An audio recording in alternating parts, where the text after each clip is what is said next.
Morning mga madam. O, di ba? Nababa na naman tayo sa stairs. Alis tayo mga madam. Kasi today is day off ko. Ginagawa ko na talaga ngayon na Friday, Saturday, and Sunday. Yung day off ko mga madam na regular. Kasi, hindi ako kumukuha ng nurse or hoitaya pag weekends. Mas gusto ko na i-spend yung time ko sa anak ko. So ngayon, Friday, si Anika pumunta ng school. Bago pa siya makauwi ng bahay, dapat nakapag-grocery na ako para di na kami lalabas siguro mamaya. Para mag-rest na lang siya sa bahay. Kasi weekend naman. Medyo foggy dito ngayon sa amin mga madam. Di ganun kalamig. And yung mga kids andun, no? Meron kasing football field dyan malapit sa amin mga madam. I just hope na yan siya ba, mapuno yan siya ng ice, tapos makapag-ice skating kami dyan. Kasi walang malapit dito na ice skating sa amin. Kung yan sana, mapuno yan siya dyan ng snow. Maganda sana kasi para hindi na kami sumakay ng bus, dalawang bus papunta dun sa Kivisto na area na merong skating rink.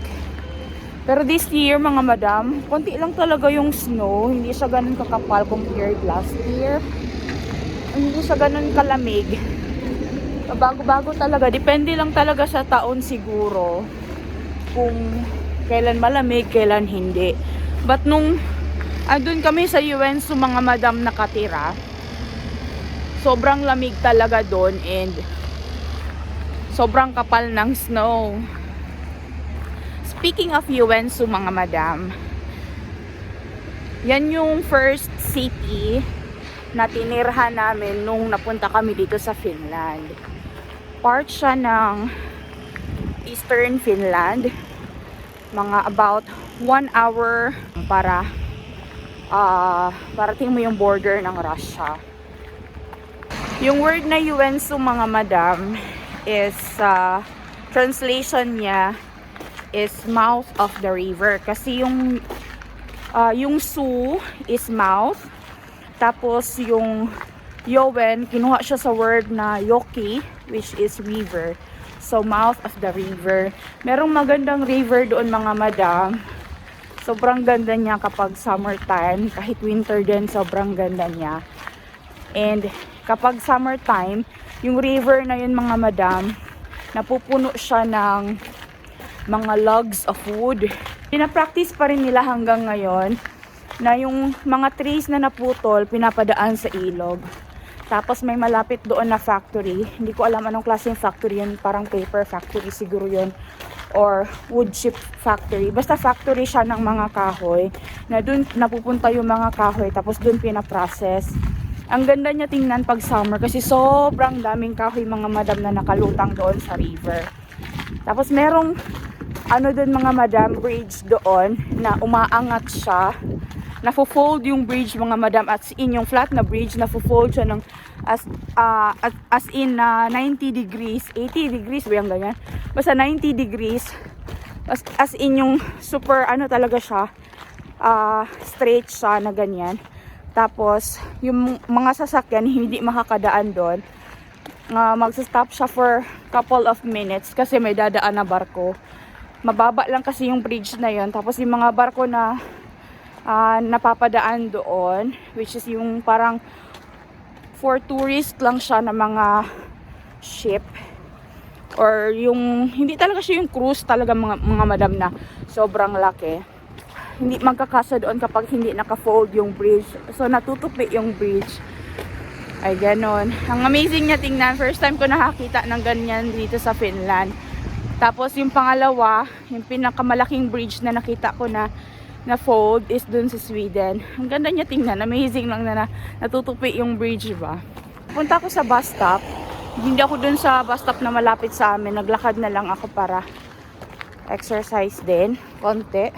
Nung andun kami sa UNSU ni Anika mga madam, yung first city na tinirhan namin, nakaranas ako doon ng worst racism. Worst siya for me mga madam kasi it was my very first experience na ganunin ako sa publiko. It wasn't nice. Sorry yun mga madam was parang ganito. Nasa bus stop ako, naghihintay ako ng bus namin, kaming dalawa ni Anika. Pauwi kami ng bahay. Galing kami noon ng pharmacy kasi si Anika merong fever.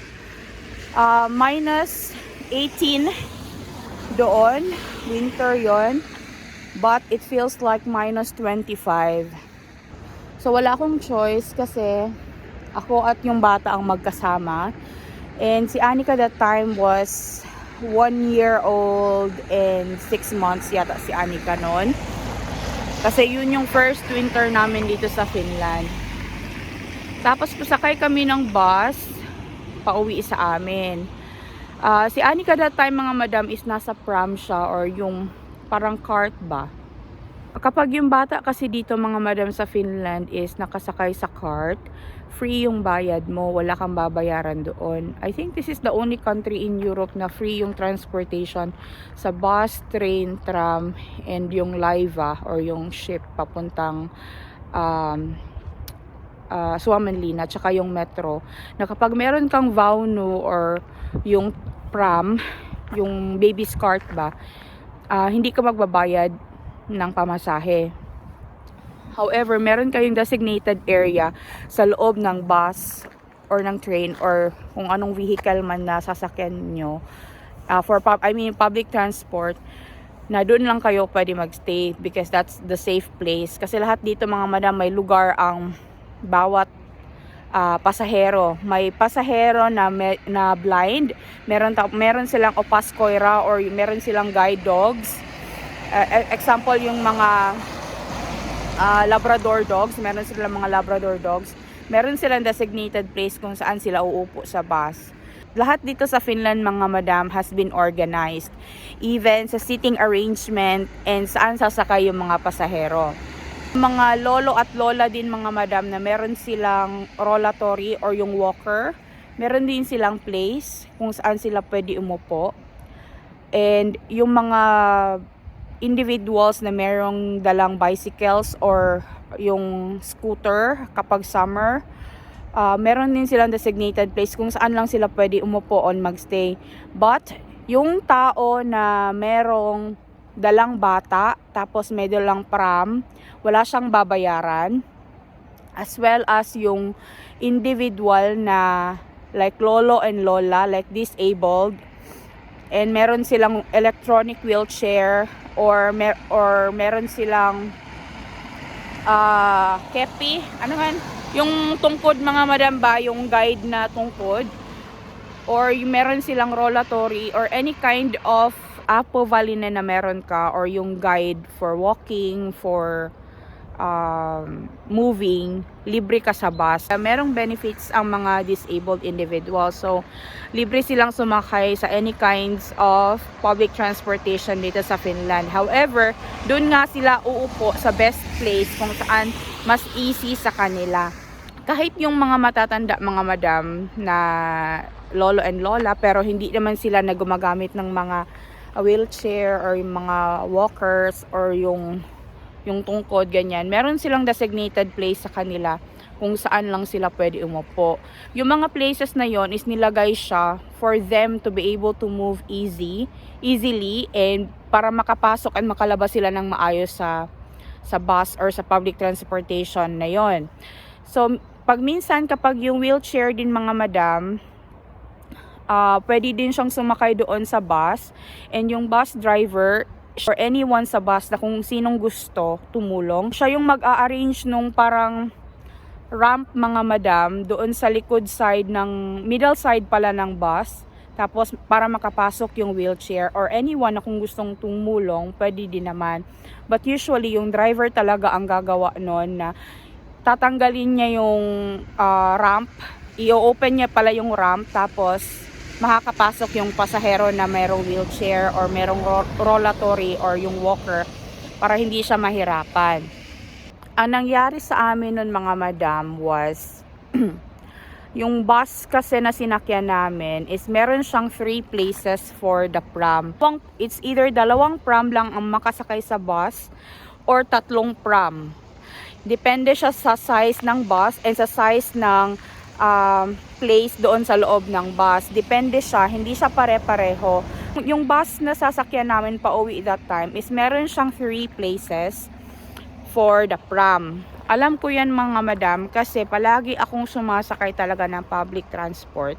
And yun, same bus na yon ang sinasakyan ko.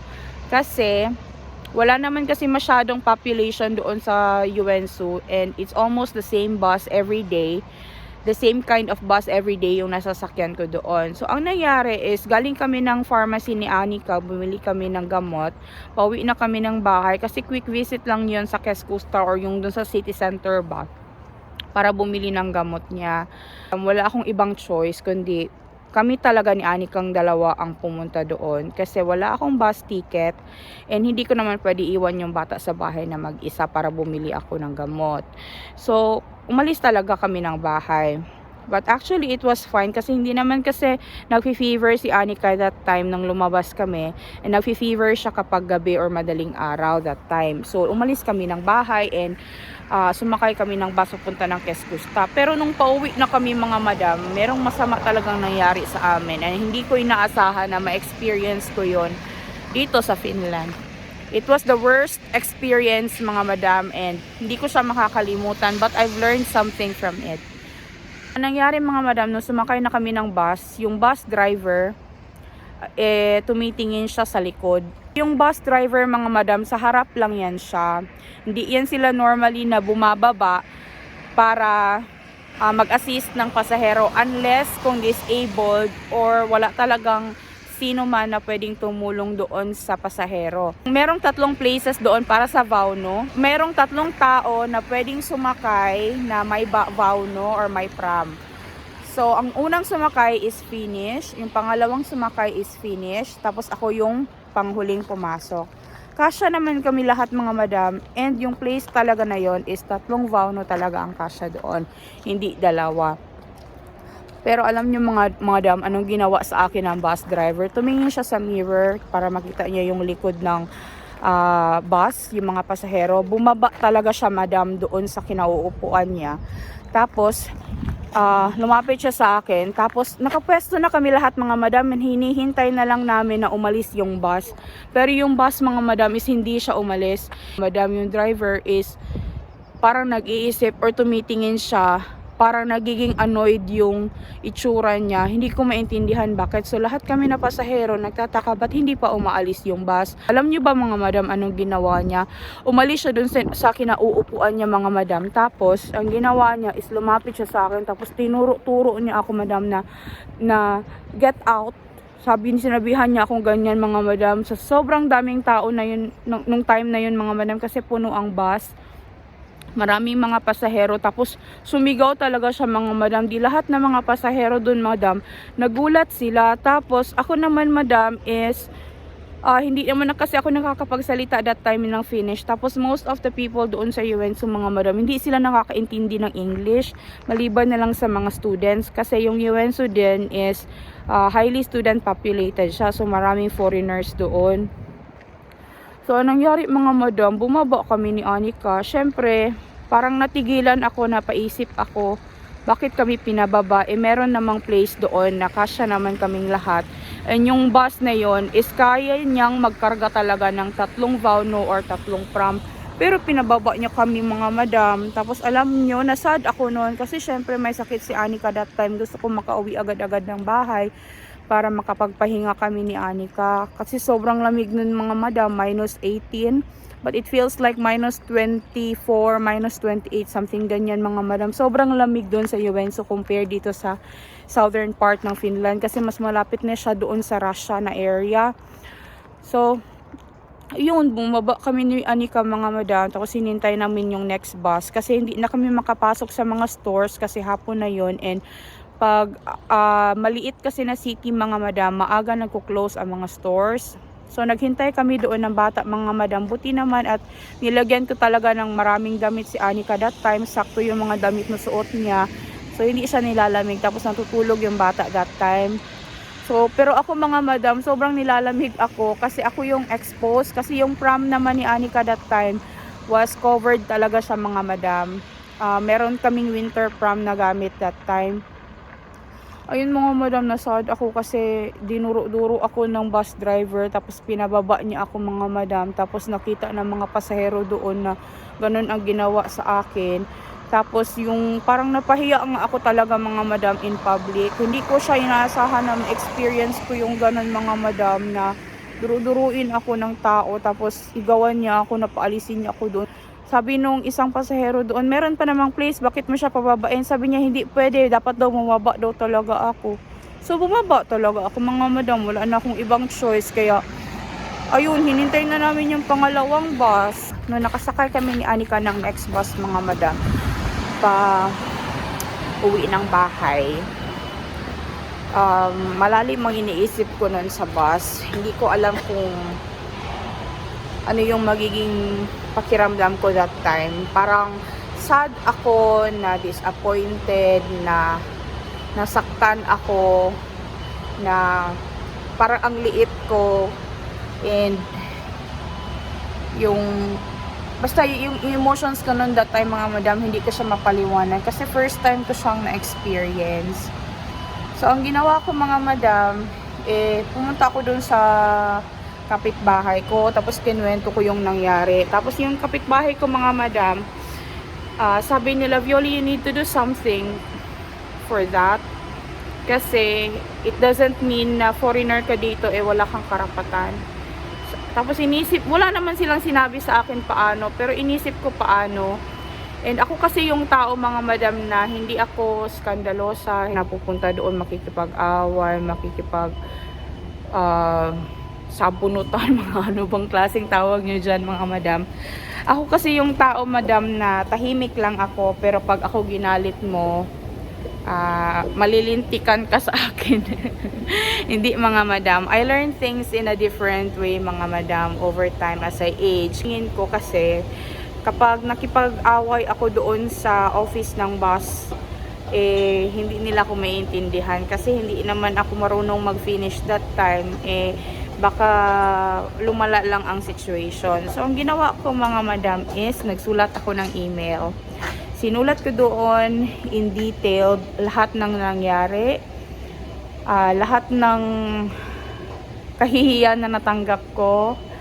Sinulat ko doon lahat madam sa email na yon, and sinend ko doon sa company ng bus doon sa UNSU.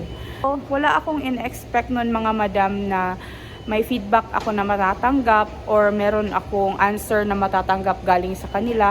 Hindi ko nga rin inisip mga madam na marireceive nila yung email na yon. Kasi yung company name and yung email is hinanap ko lang siya sa website. So I'm not really sure if it's going through or not. Basta ang ginawa ko is nagsulat lang ako ng email, parang report ba siya, and hinaing kung about sa nangyari sa akin and sa aking anak doon sa situation na yon nung sumakay kami ng bus. After a week mga madam, sumakay ulit kami ng bus ni Anika. Pupunta kami ng Lidl. Yung Lidl kasi doon galing sa amin is kailangan namin sumakay ng dalawang bus. So yung pangalawang bus na sinakyan namin is maliit siya na bus. Ang tawag nila dito is yung parang granny's bus kasi madalas na sumasakay doon is mga matatanda. Pero yun lang kasi yung option na bus na papunta doon sa Lidl. So sumakay kami ng bus ni Anika. And alam nyo ba, nung sumakay ako ng bus, biglang nagtanong sa akin yung bus driver na, is it okay to ask something? Because I think you have a good experience maybe of it, or maybe you experienced it. Tapos sabi ko, bakit po? Ano po yung tanong nyo? Tapos sabi niya, ano daw, naka-experience ba daw ako ng meron ba akong bad experience sa mga bus driver sa UNSU? Tapos syempre parang nagping ganun siya sa aking tenga, of course. Tapos Sabi ko na, bakit po? Sabi niya, kasi meron kaming na-receive na report and feedback sa one of the customers. And she was also a mother. Tapos kagaya sa'yo, meron ding pram. Tapos foreigner siya. Tapos sabi niya, the email was very long. Kasi mga madam, ang haba talaga ng sinulat ko. Dinitalye ko talaga lahat-lahat doon mga madam. Ano yung mga hinaing ko. Sabi niya na mahaba daw kasi yung masyado yung email and it was in English. So, definitely, galing daw yun sa isang foreigner. Tapos tinanong niya ako, baka meron daw akong na-experience na ganun or meron akong kakilala na naka-experience ng ganun. Kasi, yung feedback niya na-receive daw nila mga madam was a very good feedback. And, kailangan talaga daw siyang aksyonan kasi nakaka-worry daw yung situation na yon. Tinanong ko siya, bakit ako ang tinatanong mo niyan? Sabi niya kasi na he was really worried kasi po, siya pala yung manager ng mga bus drivers doon sa UN. So worried siya kasi ayaw niya na mangyari pa ulit yon kasi po, meron din pala siyang family. So, ayaw niya na ma-experience yun ng kanyang family din. Nung sinabi niya po na nakaka-worry and alarming yung nangyari, is parang na ano ako mga madam ba, parang feeling ko ako yung nagsulat niyan. Parang feeling ko ako sa akin galing yung email na yon. Tapos tinanong ko yung driver, is it okay to know or to see from whom that email came from? Tapos sabi niya, of course, it's in my email because it was forwarded to me by my boss. Sabi ko, ay talaga. Tapos sabi, pinakita niya sa akin, mga madam, yun na nga mga madam, yung email na yun mga madam, nanggaling pala sa akin. Oh my God, hindi ko na-expect, Madam Bona, merong feedback or meron palang sasagot or binigyan pala nila ng attention yung email na ginawa ko mga madam. Kaya parang naano ako, oh my God. Tapos sabi ko, oh my God, hindi ko na binasa mga madam yung email. Tiningnan ko lang kanino nang galing sa akin nga talaga nang galing mga madam. Araw na yun mga madam, yung manager nag-KK pala siya or nag-part-time work siya for driver that day. Kaya andoon siya, nagdadrive siya ng bus na sinasakyan ko. Ang sabi ng bus driver mga madam, gusto niya daw makausap in person yung taong nagsulat nun and magpasalamat for that feedback kasi importante sa kanila yung feedback mga madam galing sa kanilang customers kasi hindi naman porket nagda-drive sila ng bus hindi sila maging responsible kasi dito mga madam pantay-pantay nga dito lahat. Kung meron kang gustong sabihin sa isang tao, sabihin mo ng diretsahan at wag mong padaan kung saan-saan pa. Yung mga madam, ako pa nagsabi na I'm sorry that I've given you that kind of feedback kasi I think that is what I felt that time, na yun talaga ang naramdaman ko. Yung sa akin naman kasi mga madam is hindi talaga siya magandang experience and for me as a foreigner, ayokong ma-experience yon ng ibang foreigner pa. Yung sitwasyon na pinagdaanan namin ni Anika doon sa loob ng bus kasi hindi talaga siya maganda mga madam. And nakaka-hurt talaga yun ng feelings. Parang hindi talaga siya makatao. And nangliit talaga ako sa sarili ko nun mga madam. But you know what? I'm so thankful kasi may pakialam pala sila mga madam. And binigyan pala nila ng attention yung email na ginawa ko. Sabi niya pa mga madam, ang galing daw kasi nilagay ko talaga anong date, anong oras yung bus na yon, saan papunta yung bus. Tapos nilagay ko doon yung plate number. Nilagay ko yung description ng bus driver. As in mga madam, in detail talaga siya. Nilagay ko talaga doon lahat-lahat. Para at least makita nila sa schedule nila sino yung tao na yon. And I'm so thankful na sinabi niya na nagpasalamat siya sa akin mga madam for the feedback. And ito pa mga madam, sinabi niya pala sa akin na that person, yung driver na naging rude sa akin, natanggal siya doon sa grupo nila mga madam. So nilipat siya sa ibang place. Sinuspindi nila. Shock ako kasi 'di ba? Nag-email lang ako pero ganun na naging respond pala nila doon sa email ko. Ang layo na pala ng narating ng email ko. Kaya sobrang gumaan yung pakiramdam ko mga madam nung nalaman ko na meron pala silang action na ginawa doon sa rudeness na na-experience ko doon sa bus driver na yon. And I just hope mga madam, hindi na siya ma-experience ng iba pang tao. Kinukwento ko to sa inyo mga madam kasi kapag kayo napunta sa ibang lugar, of course, you need to respect other people all the time. You need to respect their culture, yung paano sila mamuhay doon, and kailangan mong makipag-cooperate and makibagay sa lahat ng bagay para makasurvive ka and for you to live well, 'di ba? Parang walang gulo ba? So, ang natutunan ko doon mga madam is that kapag meron kang situation na hindi kagandahan and you want to express your feelings, do it in a civil way. Kasi kapag nakipag-away ka, nakipagsabunutan ka, or something ganyan, yung puro batatatatat madam ba, hindi siya maganda. Kaya I really learn things in a civil way na do things in a calmer way, in a civil way, in a polite way. Kasi hindi nang bagay na dadaan siya sa magulong usapan. Wala talagang madadaan sa magulong usapan mga madam, and kailangan mo talagang maging straightforward, maging honest, and maging polite pa rin kahit na ikaw na yung nasasaktan, kahit ikaw na yung aaapakan. You need to still lower down your tone and keep yourself guarded. And I really learned na mas maganda talaga na alam mo yung maging kalmado ka sa lahat ng bagay, and things will really work out for you kung magiging ganun ka. Kasi hindi maganda yung laging nakikipag-away mga madam, yung bangayan ba, ayoko ng ganyan mga madam, pupunta doon sa store or pupunta doon sa station ng bus, makikipag-away ako doon.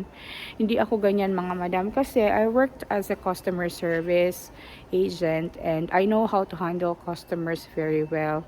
And feedback is a really good method na ibigay mo sa services na binibigay ng mga tao sa'yo. But since I did not pay anything for that bus, libre siya, wala akong karapatang magreklamo. However, I'm a human being and I deserve to be respected anyway. Whoever you are, puti ka man, maitim ka man, maliit ka man, mayaman ka man, pobre ka man, kahit sino ka pa, you need to be respected and people need to be respected and you deserve to be respected and you need to give respect to others always. Kailangan yan mga madam kasi kung palagi kang, alam mo yung negative, palagi yung approach mo, walang mangyayari sa iyo. However, mga madam, tama na itong chismis na itong mga madam. Haba-haba na nito.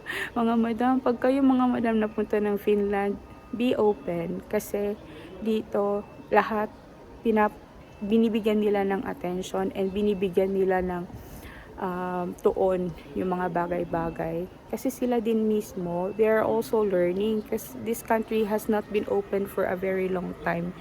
Recently lang sila naging open for foreigners. Mga madam, andito na yung aking train and sasakay na ako ng train. Next time na tayo mag-chismis and mag-chikahan. Ingat po kayo palagi. Hey, hey!